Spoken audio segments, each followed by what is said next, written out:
By convention, there are two HTTP methods that are used whenever we're updating resources, and those are called put and patch. With put, updates are issued by replacing entire resources, but with patch, we can update individual properties inside of a given resource. That means that for put requests, we usually have to contain that entire resource inside of the message body, but for patch, we just have to define the individual properties and the associated update operation. In this video, I want to show you how we can apply some of those incremental updates using something called JsonPatch.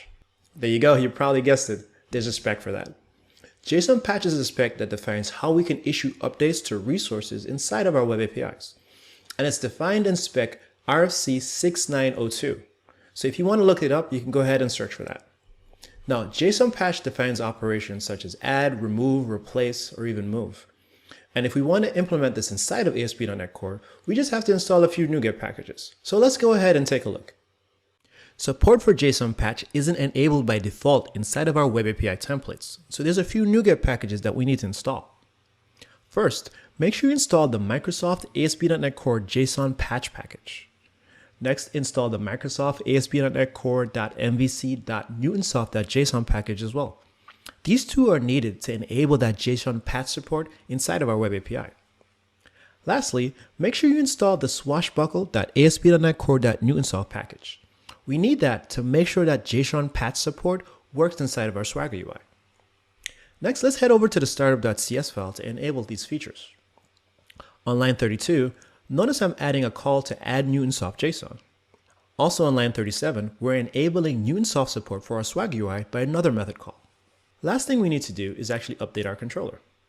Now, you might notice that I have a few extra methods inside of here, but I want us to pay attention to the update recipe action method. On line 51, you can notice that I'm including a routing parameter of ID. This is going to represent the ID of the recipe that I want to update. In a parameter list, you can also see that I'm accepting a type of JsonPatch document. This type became available to us after we installed some of those NuGet packages. Now, inside of my action method, I just need to retrieve that resource, and then on line 59, I can call apply to, and that's going to apply all those JsonPatch updates to my recipe. Next, we just have to persist that to the database and then hopefully return a successful response. Why don't we head over to the Swagger UI and try this out? First thing I want to do inside of the Swagger UI is let's check out this get method. Now, this particular get method is going to return a single recipe. I'm going to paste in the ID of a recipe that I know I want to get.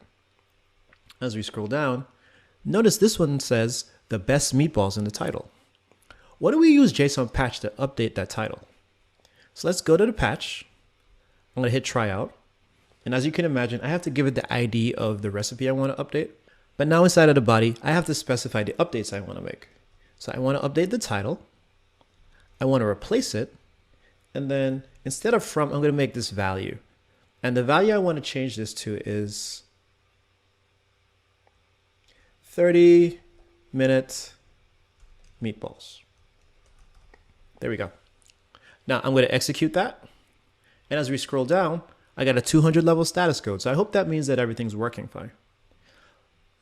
Let's come back to our get operation and let's issue this request against that particular recipe. And once I run it, there you go. You can see that the title has been updated. So therefore, that means that our JsonPatch request has worked. And now you know how to enable incremental updates to your web API resources using JsonPatch. As an exercise for yourself, why don't you try doing another update instead with an HTTP put?